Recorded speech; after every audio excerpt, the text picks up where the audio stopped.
Hello friends, welcome back to my channel. हाजिर हूँ एक नई लव स्टोरी लेकर। तो चलिए वीडियो को स्टार्ट करते हैं। कहानी की शुरुआत में हुई वॉन अपनी फ्रेंड मीरान की जगह एक पार्टी में आई होती है। एक्चुअली में मीरान की मॉम उसकी शादी करवाना चाहती थी, लेकिन हुई वॉन उसकी जगह विग पहन कर आ जाती है कि वो मीरान की तरह दिखे। मीरान कॉल पर उसे बोल रही होती है तुम वहाँ पर एंजॉय करना, क्या मालूम तुम्हें वहाँ पर कोई लड़का मिल जाए। एक लेडी उसके पास आती है और उसे पूछती है हम ना सर्वे करने वाले हैं, क्या आप इसमें पार्ट लेना चाहेंगी। में लिखा होता है कि आप शादी कब करेंगी। इवोन बोलती है जन्म में तो कभी नहीं, क्योंकि मुझे शादी पर जरा भी भरोसा नहीं है। अभी उसके पास उसकी टीम लीडर का कॉल आ जाता है। वो उसे बोलती है तुम्हें अपना काम पूरा करना है, वो भी कल तक। तभी हुई वो नोटिस करती है उसकी लीडर भी इसी पार्टी के अंदर ही है। वो उसे छुपने की कोशिश करती है, इसलिए वो उसे बचने के लिए सीधा दूजिन के पास आ जाती है जो हमारा हीरो है। वो दूजिन को बोलती है प्लीज थोड़ी सी स्माइल करो ना और यहाँ से चलते हैं। दूजिन बोलता है अरे तुम हो कौन, लेकिन हुई वो तो उसके चेक पकड़ लेती है। प्लीज स्माइल कर लो ना, स्माइल कितनी ज्यादा क्यूट है ना। में दिखाया जाता है दूजुन को उसकी मॉम ने फोर्स किया होता है इस पार्टी में आने के लिए, कि उसकी मॉम चाहती थी कि उसकी शादी हो जाए और दिखने में काफी ज्यादा हैंडसम भी है। इसके बाद वो अपने सेक्रेटरी से मिलता है। एक्चुअली में उसने उसे इसलिए बुलाया था ताकि वो विटनेस बन सके और उसकी मॉम को बता सके कि दूजन ने पार्टी अटेंड की है। वो उसे बोलता है मैं यहाँ पर न सिर्फ 30 मिनट तक रुकूंगा, फिर यहाँ से चला जाऊंगा। बोलता है आपके यहाँ पर ज्यादा जान पहचान वाले लोग होंगे ना। वो बोलता है तभी तो। वो बोलता है बॉस आप मुझे ऐसे मत घूरिए, आपको पता है ना जब भी आप मुझे ऐसे घूरते हैं पेट में गुड़गुड़ होने लग जाती है। सेक्रेटरी का पेट खराब हो जाता है, इसलिए वो तो वहाँ से चला जाता है। वहाँ पर हुई वो ना जाती है और बोलती है तुम्हें भूख लगी है ना, चलो खाना खाने के लिए साइड में चलते हैं। जन उसे बोलता है पागल हो गई हो क्या, ये सब क्या कर रही हो तुम। बोलती अरे रुक जाओ मैं तुम्हें सबको समझा दूंगी, जरा देखो तुम्हारे गाल कितने ज्यादा लाल हो गए हैं, चलो मैं कुछ ठंडा ला कर लगा देती हूँ। के बाद वो वाइन लेकर आ रही होती है, लेकिन आते वक्त उसका पैर रिपट जाता है और सारी वाइन दूजिन के कपड़ों पर गिर जाती है। जिनको तो बहुत ही ज्यादा गुस्सा आ जाता है। वो बोलती है अरे सॉरी मुझे माफ कर दो, मैं अभी तुम्हारे लिए नैपकिन्स लेकर आती हूँ। बोलता अरे तुम्हारी प्रॉब्लम क्या है, तुम ना मुझसे दूर रहो। सीन में सेक्रेटरी दूजन को लेकर जा रहा होता है और उसने एक टी शर्ट पहनी होती है। बोलता है आजकल सब ऐसे ही कपड़े पहनते हैं, वैसे उस लड़की में दम है। मैं आपको गुस्सा दिला दिया, उसके बाद वो भाग भी गई, कमाल है वो तो। जन बोलता है मेरे सामने ना उस लड़की का नाम मत लेना, वैसे इस हादसे का ना दोबारा जिक्र नहीं होना चाहिए। हेनरी बोलता है बॉस आप शादी क्यों नहीं कर लेते हो। वो बोलता है आखिर कौन अपना टाइम वेस्ट करेगा इन सब चीजों में, पर लेकर जाओ उसको कॉफी पिलाओ। बताओ अगर मैं शादी नहीं करूंगा तो कितने सारे पैसे बचेंगे ना, और अगर शादी कर ली तो वो मेरा दिमाग भी खराब करेगी। मुझे ना बस अपने करियर पर फोकस करना है। हेनरी बोलता है ठीक है बॉस, फिर तो आपको अपनी मॉम को कन्विंस करना पड़ेगा। इधर हुई वो मीरन को आकर सब कुछ बता देती है। मीरन बोलती है क्या वो हैंडसम था। वो बोलती है पता नहीं, उसने ना ग्लासेस पहने हुए थे। तो टी-शर्ट लेने के लिए गई थी और वो पीछे से भाग गया। मुझे क्या लगा था, मुझे क्या पता था मैं वहाँ पर अपने बॉस से टकरा जाऊंगी। उसके चक्कर में मैंने किसी स्ट्रेंजर को हर्ट कर दिया, मैं ना सच में पागल हो जाऊंगी।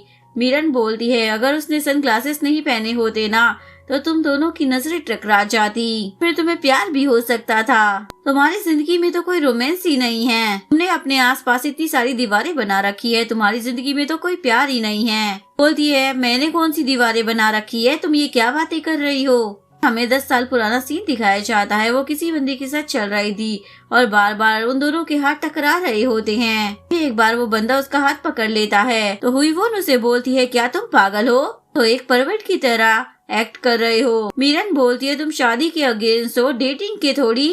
तो शादी से पहले ही सब कुछ हो जाता है, डेट पर जाओ और आधे दिन में ही काम तमाम। बोलती है पागल हो गई हो क्या। वो बोलती है सिर्फ वाइब मैच करनी चाहिए, डेटिंग तो कर ही सकती हो ना तुम।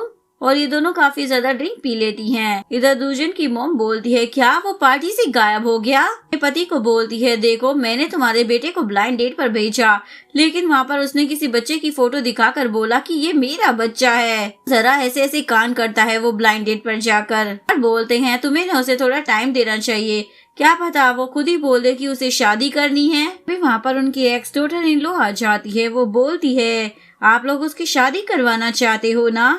ये लोग तो उसे देखते ही चुप हो जाते हैं क्योंकि वो कुछ ज्यादा ही रूड होती है। बोलती है शादी करना जरूरी नहीं होती, कभी कभी इंसान शादी के बाद भी अकेला ही रह जाता है। तभी हान जी हांग को कंपनी की तरफ से कॉल आती है। काफी सीरियस इश्यू था। वो गुस्से से बोल रही होती है और ये दोनों भी उसके गुस्से को देखकर डर जाते हैं। कटने के बाद वो बोलती है कंपनी की तरफ से कॉल आई थी और ये दोनों तो डर की मारी स्माइल कर रहे होते हैं। इधर दोजिन को दिखाया जाता है, वो एक पिक को देख रहा होता है, उसमें उसका भाई उसके साथ होता है। फ्लैशबैक में दिखाया जाता है उसने अपने भाई को कसकर पकड़ा हुआ था ताकि वो नीचे ना गिर जाए, लेकिन दोजिन से उसका हाथ छूट जाता है जिसकी वजह से वो नीचे गिर जाता है और वहीं पर उसकी डेथ हो जाती है। वो इस चीज की जिम्मेदारी खुद पर ले रहा होता है, मेरी वजह से एक पूरी फैमिली बर्बाद हो गई। मैंने अपने हाथों से एक फैमिली को बर्बाद कर दिया तो मैं भला शादी के बारे में सोच भी कैसे सकता हूँ। इधर हुई वोन की कंपनी के एम्प्लॉयज को दिखाया जाता है जो उसी को लेकर बात कर रहे होते हैं। बारबी बियर के लिए उसे ही सिलेक्ट किया जाएगा, हर बार उसे ही सिलेक्ट किया जाता है क्योंकि वो बहुत ही अच्छा काम करती है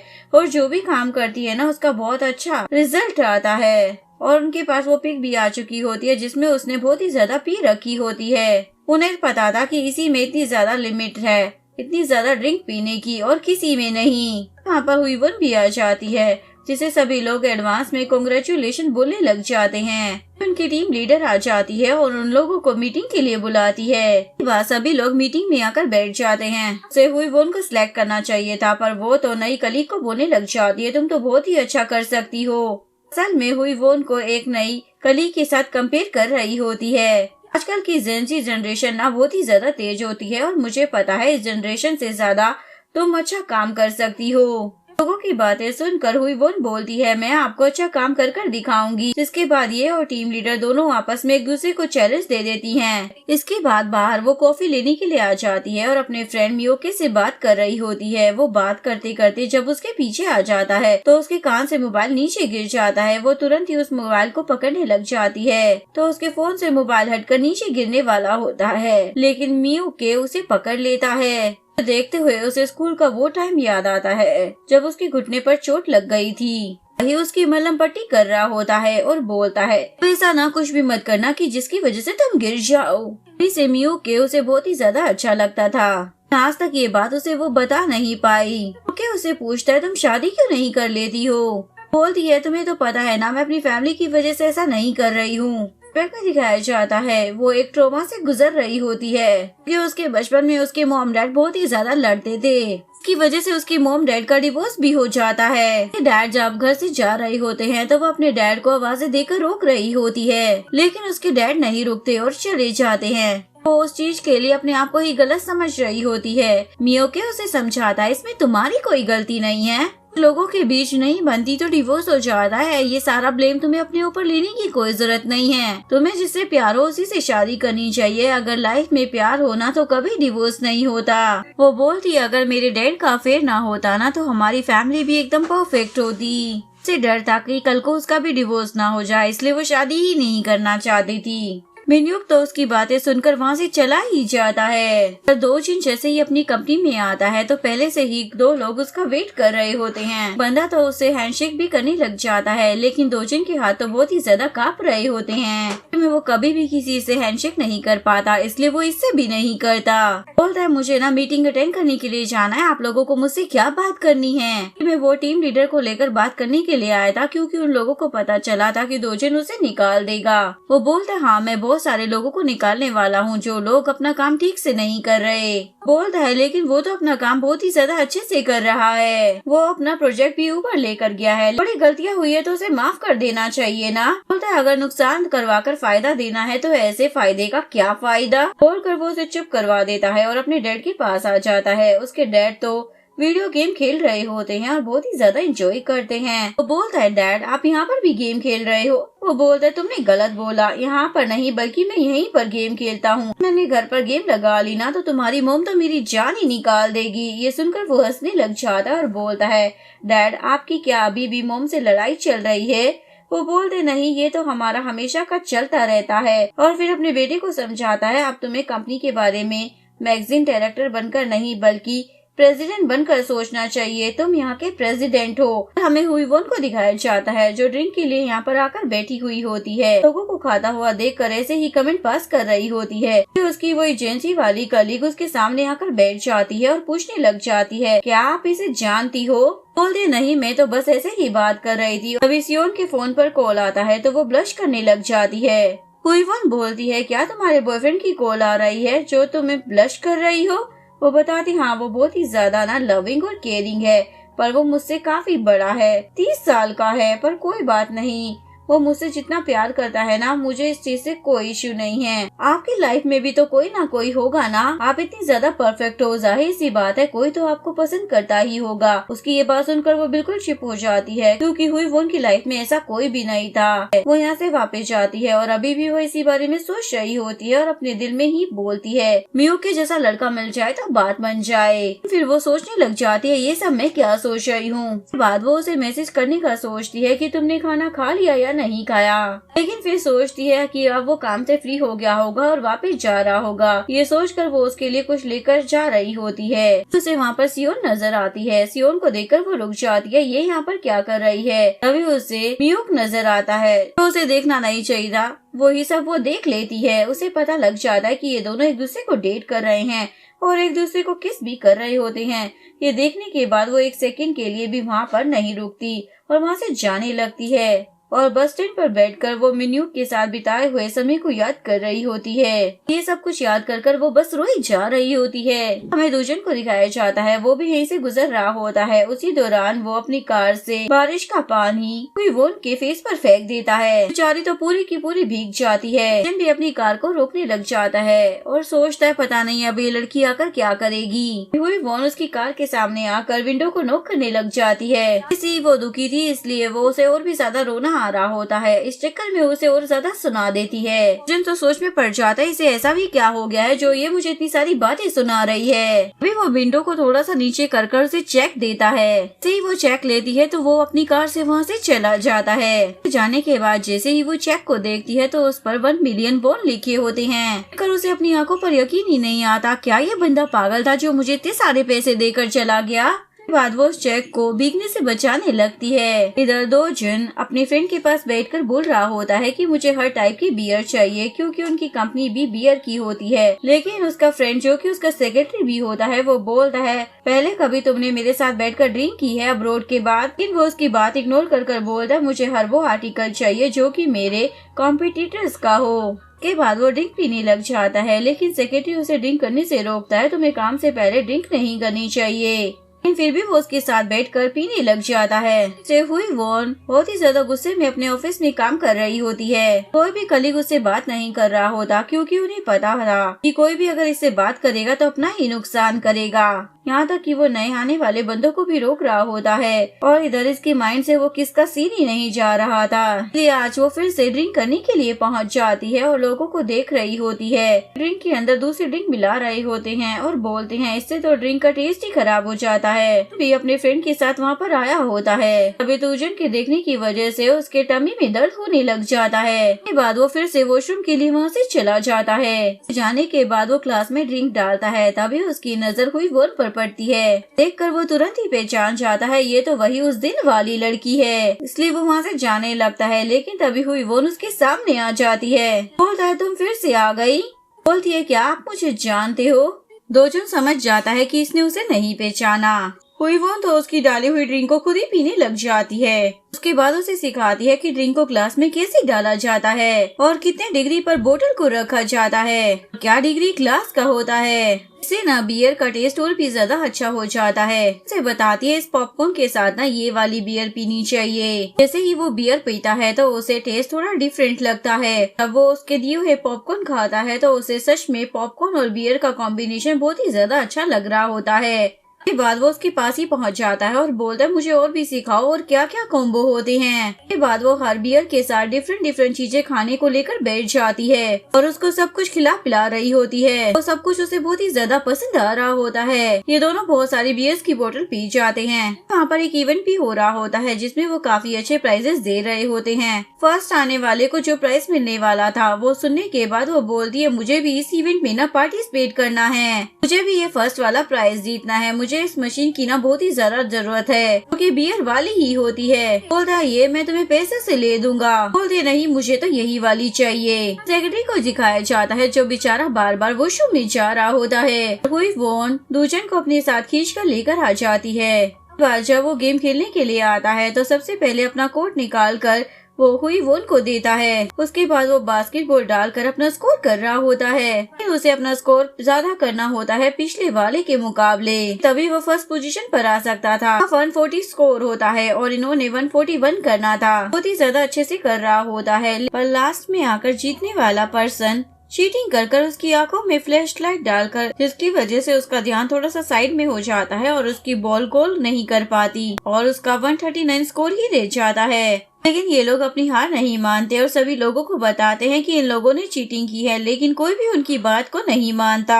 यहाँ तक कि होस्ट भी बोल रही होती है उन लोगों के पास तो मोबाइल भी नहीं है, वो कैसे ऐसा कर सकते हैं। उन्हें ही विनर अनाउंस कर दिया जाता है। ऐसे ही वो लोग प्राइज देने लग जाते हैं तो वो हुई उनको बोलता है मेरे 3 गिनने तक ना हम लोग यहाँ से भाग जाएंगे। ऐसे ही वो 3 काउंट करता है तो वो दोनों गिफ्ट लेकर वहाँ से भागने लग जाते हैं। उसके बाद जब वो देखते हैं कि कोई भी उनका पीछा नहीं कर रहा तो वो दोनों रुक जाते हैं, क्योंकि वो दोनों काफी ज्यादा थक गए होते हैं। इन्हें गिफ्ट बहुत ही ज्यादा हल्का लग रहा होता है, इसलिए वो उसे ओपन कर देखते हैं तो उसमें से एक टॉय निकलता है, जिसे देखकर ये दोनों ही हंसने लग जाते हैं। हमने तो ये भी नहीं देखा कि गिफ्ट में क्या मिल रहा है और क्या नहीं, बस लेकर भाग गए।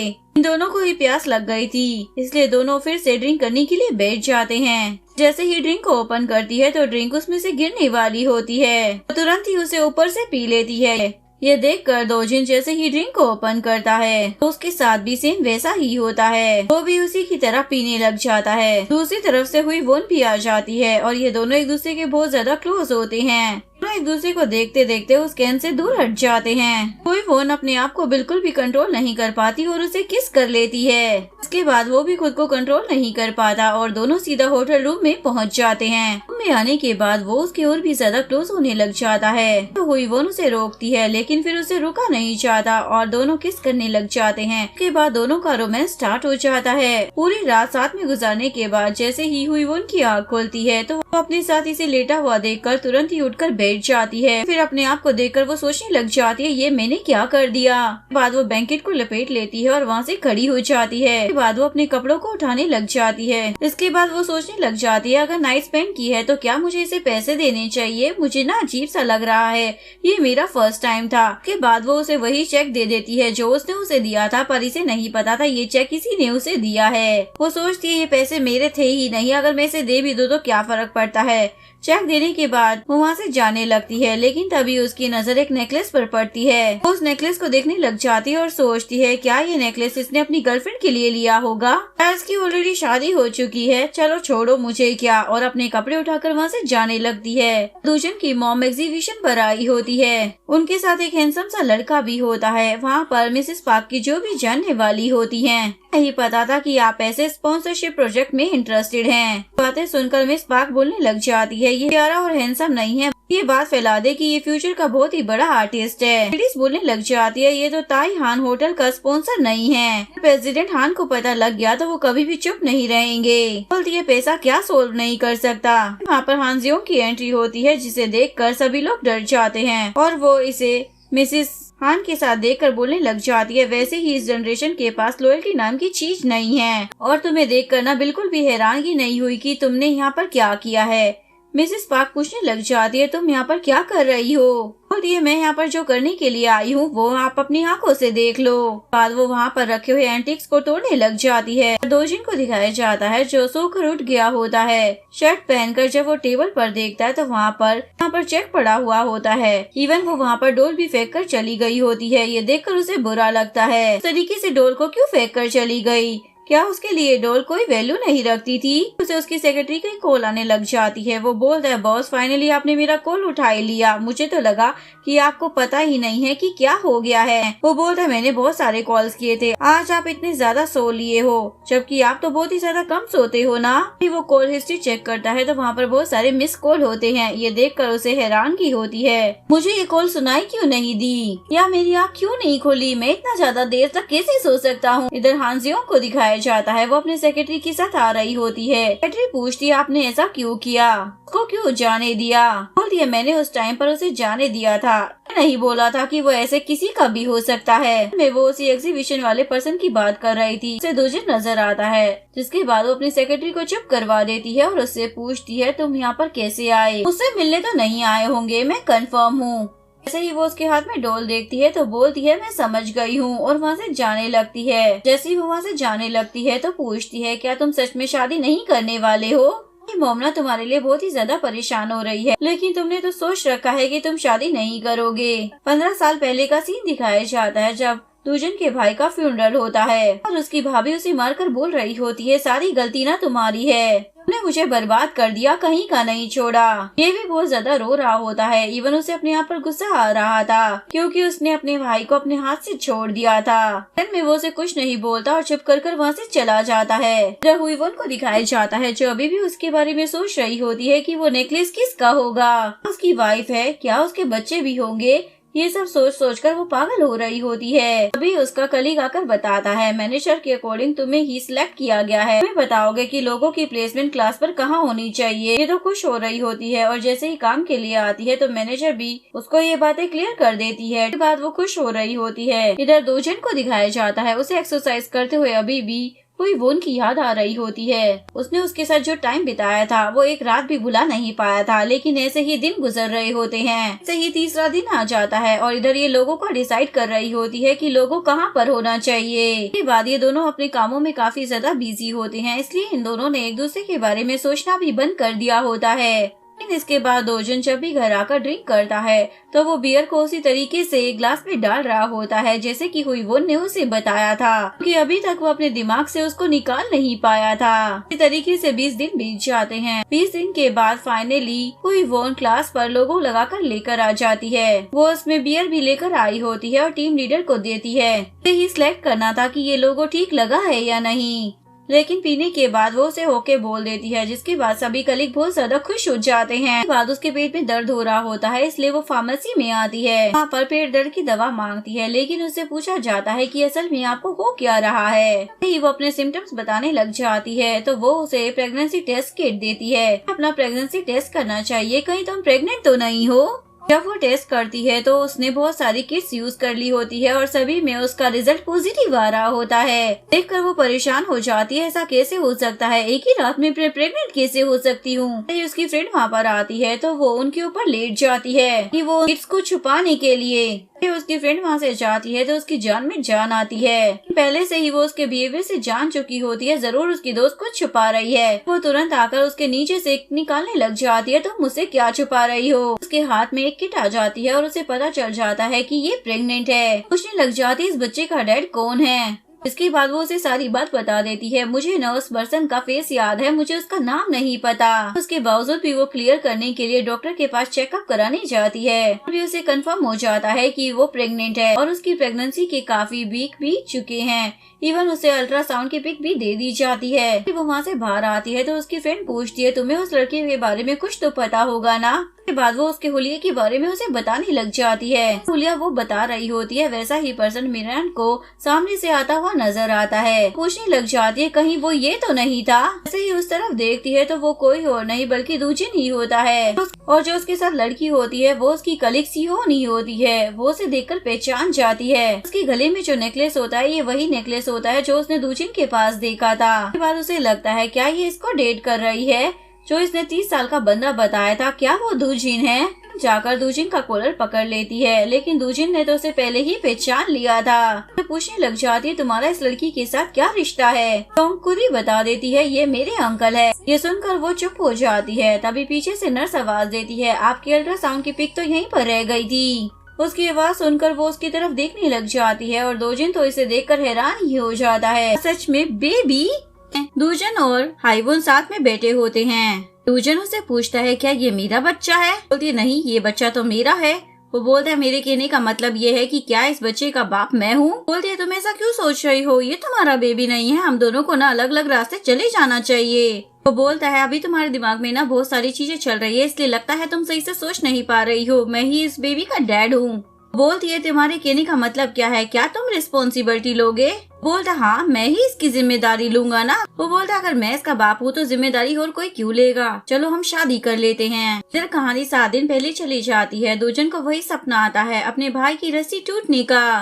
वो नींद नहीं आ रही होती इसलिए वो अपनी दवाई देखता है लेकिन वो खत्म हो चुकी होती है। नेक्स्ट डे वो डॉक्टर के पास आता है। डॉक्टर उससे पूछता है तुम किस दिन चैन से सो पाई हो। दूजन को याद आता है जिस रात वो हुई वोन के साथ था उस दिन वो बिना दवाई लिए ही सो गया था, यानी कि वो चैन की नींद सोया था। तब मुझे लगता है शायद ये ड्रिंक की वजह से हुआ है। डॉक्टर पूछता है और कुछ ऑर्डिनरी नहीं हुआ। को याद आता है कि वो हुई फोन के साथ बहुत ही ज्यादा खुश था। वो अपनी सारी परेशानियों को भूल गया होता है। उसके 2 दिन बाद वो अपने सेक्रेटरी के साथ ड्रिंक कर रहा होता है। सेक्रेटरी बोलता है मुझे ना काफी ज्यादा अच्छा लग रहा है। दूषण बोलता है तुम अपनी उम्र के अकॉर्डिंग एक्ट क्यों नहीं करते हो। एक्चुअली में वो वहाँ पर हुई वोन को ढूंढने के लिए आया होता है। तभी वो देखता है एक बंदी हुई वोन की तरह दिखती है पर वो होती नहीं है। सेक्रेटरी उसे पूछने लग जाता है बॉस क्या आप किसी को ढूंढ रहे हो। वो बोलता नहीं चलो यहाँ से। अगले 2 दिन बाद सेक्रेटरी उसे पूछता है आप उसे ढूंढने के लिए इतना ज्यादा एक्साइटेड क्यों हो रहे हो। आपके पास उस लड़की की कोई इन्फॉर्मेशन तो होगी ना, की कंपनी या उसका नाम। क्या आपको उस लड़की से पहली नजर में प्यार हो गया है। वो बोलता है मेरा नाम ना कांग दूजन है, मुझे प्यार व्यार नहीं होता। मैं तो बस ये जानना चाहता हूँ कि मुझे बिना पिल्स की नींद कैसे आ गई और मुझे उसे कुछ वापस भी देना है। कुछ भी नॉनसेंस बातें कर रहे हैं और वो भी अपनी इस गंदे से बुत्थे के साथ। बोलता है क्या आपने मुझे क्या कहा, क्या आप बिना पिल्स के सो गए, किसके साथ बताइए तो मुझे। अगले दिन वो रात को चेक को देखता है। उसके पीछे उसका खुद का नाम लिखा हुआ होता है और उसे याद आता है उसने ये चेक उसको दिया था। बोलता है इसका मतलब किस्मत हमको मिलाना चाहती है। ये वही लड़की थी, हर जगह पर मैं इससे ही मिला हूँ। इसके बाद प्रेजेंट का डे आ जाता है। वो हुई फोन से मिलने का डिसाइड करता है। नेक्स्ट सीन में वो डॉक्टर के पास अपनी भतीजी का वेट कर रहा होता है। एकदम से सियोन आ जाती है और बोलती है अंकल। बोलता है तुमने तो मुझे डरा ही दिया। और बोलती है आप तो मेरा बर्थडे भूल गए, आपने बस एक बार मुझे हैप्पी बर्थडे बोला पर कोई गिफ्ट तो दिया ही नहीं। वो उसे तोहफा देता है, ये लो ना। वो बोलती है ये नेकलेस तो काफी ज्यादा ब्यूटीफुल है। पूछता है क्या खाना चाहती हो। वो बोलती है पहले मुझे कहीं जाना है। वो बोलता है मैं तुम्हें लेकर चलता हूँ। के बाद वो डॉक्टर के पास आ जाता है और हॉस्पिटल में हुई वोन और दूजिन का आमना सामना हो जाता है। हुई वोन उसे बोलती है तुम्हें पता भी है तुमने मेरे साथ क्या किया है। हम बोलती है ये मेरे अंकल हैं। के बाद दूजिन बोलता है हाँ मैं रिस्पॉन्सिबिलिटी लूंगा, तो हम शादी कर लेते हैं। वो बोलती है क्या कहा तुमने, शादी कर लेते हैं। मेरे कानों ने सही सुना कि हम शादी कर लेते हैं। वो बोलता है नहीं, मैंने कहा कि हम इस कन्वर्सेशन का डी एंड कर देते हैं। लगता है तुमने गलत सुन लिया है। और वो हीवोन का फोन लेकर उसमें अपना नंबर सेव कर देता है। काफी ज्यादा शौक लग रही हो, अभी तुम इस कन्वर्सेशन के लिए तैयार नहीं हो। कुछ अचानक से हुआ है ना, इसलिए तुम सोचने के लिए थोड़ा सा टाइम ले लो, के बाद हम बाद में मिलते हैं। ये बोलकर वो निकल लेता है। हुईवोन सोचती है मुझसे ज्यादा शौक तो ये लग रहा है, टाइम की जरूरत तो इसे लग रही है, लेकिन अब मैं क्या करूं। के बाद दूजिन कार में आकर अपना सर मार रहा होता है। सोच रहा होता है मैं ना उसे चाइल्ड सपोर्ट दे दूंगा, ये लीजिए, लेकिन हम शादी नहीं कर पाएंगे। वो पूछती है ये कितने हैं। वो बोलता है 10 बिलियन वॉन। वो बोलती है क्या 10 बिलियन वॉन। बोलता हाँ मैं हर महीने आपको दे दूंगा ना। बोलते ठीक है, लेकिन तुम इस बच्चे का चेहरा कभी मत देखना और इसे कुछ मत बताना, और पैसे ले लेती है। दूजन की पिटाई कर बच्चा लेकर वहाँ से चली जाती है। फिर में दूजन बोलता है ये तो गलत है, इसकी एंडिंग बिल्कुल अच्छी नहीं है। दूसरा सिनेरियो क्या हो सकता है, मैं बच्चा पाल लेता हूँ, वो कंपनसेशन देगी। बोलती है ये बच्चा मुझे थोड़ी देर के लिए दे दीजिए, तो दूजन उसे बच्चा दे देता है। वन बोलती है आपने ना इस बच्चे को अपनी मोम से अलग किया है। उसे एक जोरदार चाटा मारती है। तुम्हें क्या लगता है कि बच्चे को पैसे से खरीदा जा सकता है, देना भूल जाओ। और वो बच्चा लेकर भाग जाती है। जन बोलता है ये तो और भी ज्यादा वर्स्ट है, हम शादी कर लेते हैं और बच्चा रेस करते हैं। लेकिन फिर देखता है कि चेयर्स खाली हैं। मैं इमेजिन क्यों नहीं कर पा रहा हूँ, इसका यही नतीजा होने वाला है, मेरी जिंदगी अंधेरे में जाने वाली है। इधर हुई वो ड्रिंक करने के लिए आती है। टेंडर उसके लिए ड्रिंक लेकर आ जाता है, लेकिन वो पी नहीं पाती क्योंकि एकदम से उसे एहसास होता है कि अब वो पी नहीं सकती है। में दिखाया जाता है 7 साल पहले वो अपने फ्रेंड्स के साथ मिनुक और मीरन के साथ पी रही थी। बोल रही थी कि हमारी फ्रेंडशिप हमेशा रहेगी, हम पास आउट हो गए हैं। उन्होंने काफी ज्यादा ड्रिंक कर ली होती है, जिसके बाद मीरन और हुई वॉन मिनोक को बोलती है प्लीज एक और ड्रिंक पीते हैं ना। मिनोक को उनकी बात माननी पड़ती है, जिसके बाद वो लोग ड्रिंक करते रहते हैं क्योंकि उन्हें ड्रिंक करना काफी ज्यादा पसंद होता है। 2 साल पहले उसकी फ्रेंड मैनेजर बन जाती है क्योंकि उसका प्रमोशन हो गया होता है। बोलती है क्या तुम्हें प्रमोशन मिल गया है, चलो ड्रिंक करते हैं। हुई वॉन रो रही होती है, उसकी आंखों में आंसू आ रहे होते हैं। अब मैं कभी ड्रिंक नहीं कर पाऊंगी, मैं इतने महीने क्या करूंगी, मेरी जिंदगी तो बर्बाद हो गई है। बोलकर वो जोर जोर से रोने लग जाती है। आसपास के सभी लोग उसे ही देख रहे होते हैं। बारटेंडर उसे देखकर उसकी फेवरेट ड्रिंक लेकर आ जाता है। इवन बोलती है आप इसे पी लीजिए, मैं तो आपको देखकर ही खुश हो जाऊंगी। तभी वहाँ पर दूषण की भाभी आ जाती है। हांजियोंग बोलती है इसे मैं पी लेती हूँ। बाद वो मिक्स कर पीने लग जाती है। बोलती है तुम मॉम बनने वाली हो ना। वो बोलती है तुम्हें कैसे पता लगा। बोलती है क्योंकि इसे ना पीने की 2 ही वजह हो सकती है, या तो तुम बीमार हो या तो तुम प्रेग्नेंट हो। तुम्हें देखकर लगता है कि तुम प्रेग्नेंट हो। तो इंसान अपनी फेवरेट ड्रिंक नहीं पी रहा है, लोगों को पीते हुए देखकर ही खुश होता रहता है। कोई वो तो उसे देखकर ही खुश हो रही होती है। हांजियोंग बोलती है जब मैं 22 साल की थी तो मेरी बच्ची हो गई थी, लेकिन मुझे बेबी के बारे में कुछ भी पता नहीं था। उसके बाद मैंने काफी सारे सेक्रीफाइस किए। इवन बोलती है क्या आपको रिग्रेट है। वो बोलती है नहीं, ये तो डिपेंड करता है। इवन बोलती है ये तो सिचुएशन पर डिपेंड करता है। अगर आप प्रिपेयर नहीं होते तो बच्चा होने के बाद जिंदगी काफी ज्यादा मुश्किल हो सकती है। चाहे बेबी कितना भी ज्यादा क्यूट हो या समझदार हो, लेकिन बेबी की लाइफ और आपकी लाइफ सेपरेट पाथ पर चलती है। बोलती है इसका मतलब कॉम्प्लिकेटेड है। वो बोलती हाँ ये मिक्स बैग है, काफी ज्यादा खुशी मिलेगी कभी आप काफी ज्यादा थक जाएंगे, तुम काफी ज्यादा ट्रबल में लग रही हो। बेबी के डैड ने क्या कहा। वो बोल दिए कुछ नहीं कहा। बोल दिए कभी कभी ना स्ट्रेंजर से बात कर लेनी चाहिए, इससे दिल हल्का हो जाता है। हुईवन बोलती है ये बेबी ना एक्चुअली मैं प्लान नहीं किया था, मुझे तो लगा मैं कभी माँ ही नहीं बन पाऊंगी। मुझे मालूम है कि मुझसे गलती हुई है, लेकिन मुझे ये भी मालूम है कि मुझे पूरी रिस्पॉन्सिबिलिटी भी लेनी पड़ेगी। फिर मुझे लग रहा है कि मैं पूरी तरीके से पागल हो चुकी हूँ, मैं कहीं अपने आप को ही ना खो दूँ। हांजियोंग बोलती है तुम ना गिल्टी फील मत करो, अगर एक बच्चा रिग्रेट और बिना तैयारी के पैदा होगा तो क्या वो कभी खुश रह पाएगा। मैं तुम्हारी जगह पर होती ना तो मैं ये अपॉर्चुनिटी ले लेती। ड्रीम्स के टाइम होते हैं, बाकी तुम्हारी मर्जी। में दिखाया जाता है हुईजियोंग फोन पर बात कर रही होती है, तभी उसके पास सेक्रेटरी आकर बोलती है इन्फॉर्मेशन मिल गई है, दूजन जिसके साथ था देखते हैं वो लड़की और कोई नहीं हुई वोन है, वो इससे इधर मिलने के लिए आई होती है। इसके बाद दूजन हुई वोन को मैसेज कर रहा होता है क्या तुम घर पर पहुंच गई हो। इसके बाद वो अपने भाई की फोटो देखता है। फ्लैशबैक में दिखाया जाता है कि उन दोनों ने कैसे ये फोटो क्लिक की थी। उसका भाई उसे अपना सब कुछ दे देता था। वो बोलता है ऐसे ही आप सब कुछ मुझे दे देंगे तो आपके पास क्या रहेगा, आप अपनी वाइफ के साथ भी ऐसे रहते हो। वो बोलता है हम सब ना एक फैमिली है तो उसकी केयर तो मैं करता हूँ ना। पूछता है भाई शादी का क्या मतलब है। बोलता है क्यों पूछ रहे हो। वो बोलता है क्योंकि आपने कॉलेज खत्म होते ही अनाउंस कर दिया कि आप शादी करने वाले हो। बोलता है मुझे कोई चाहिए था जिसके साथ मैं अपनी बाकी की जिंदगी बिता सकूं। कहते हैं शादी के बाद जिंदगी खत्म हो जाती है, लेकिन मुझे मेरी जिंदगी ना काफी ज्यादा पसंद है। मैं मेरी वाइफ और मेरी बेटी सियोंग के साथ ना एकदम कंप्लीट हूँ। दूजन बोलता है मेरा क्या, मैं भी तो आपका भाई हूँ ना। वो बोलता है क्या तुम्हें ऐसा लग रहा है कि मैं तुम्हें भूल गया। दूजन बोलता है आप मुझे ना बच्चों की तरह ट्रीट मत करो, अब मैं बड़ा हो गया हूँ। वो बोलता है मैं ना तुम्हें अवॉइड नहीं कर रहा, बल्कि मैं अपना प्यार तुम्हें शो कर रहा हूँ। जिसके बाद वो भागता है, उसके पीछे उसका भाई भी भागता है। प्रेजेंट में उसकी आंखों में आंसू होते हैं। इधर हुई फोन घर पर पहुँच गई होती है और उसके फोन पर मैसेज आता है क्या तुम घर पर पहुँच गई हो। वो मैसेज अननोन नंबर से होता है, इसलिए हुई वोन उसे रिप्लाई नहीं करती और वो हांजियोंग की बातों के बारे में सोच रही होती है। मैं यहाँ पर बड़ी मुश्किलों से पहुँची हूँ और डायरी पर उसका ड्रीम लिखा होता है कि इस बार मैं जर्मनी जाकर रहूंगी, चाहे कुछ भी क्यों न हो जाए। इधर दूजन परेशान हो जाता है, इस लड़की ने अभी तक रिप्लाई क्यों नहीं किया। उसकी भतीजी सियोंग आई होती है। बोलती है आप पागल हो गए हो क्या, वो आपका बच्चा है तो आप उनसे शादी की बात नहीं करोगे क्या। बोलता है ऐसा नहीं है, मैं बस डिफरेंट वे में। वो बोलती है डिफरेंट कैसे, इनके लिए पैसे दोगे या फिर चाइल्ड सपोर्ट दोगे। बच्चे को सही से बड़ा नहीं किया जा सकता, ना बिल्कुल भी केयर नहीं मिलेगी। आपको क्या लगता है पैसों से सब कुछ सॉल्व किया जा सकता है और आप इस सिचुएशन से मुंह मोड़ लोगे। ना काफी ज्यादा सेल्फिश बिहेव कर रहे हैं। मैं आपसे बहुत ही ज्यादा निराश हो गई हूँ अंकल, आप उस रात उसके साथ में थे क्योंकि आप उसको पसंद करते थे। बार बार आप ये क्यों बोलते रहते हैं कि आपको शादी नहीं करनी है। वो दूजन बोलता है तुम नहीं समझोगी। वो बोलती है मैं समझती हूँ, मेरी वजह से 9 डेज पर भी नहीं चाहते, ऊपर से शादी के लिए भी मना कर देते हो, ये सब मेरी वजह से ही हो रहा है ना।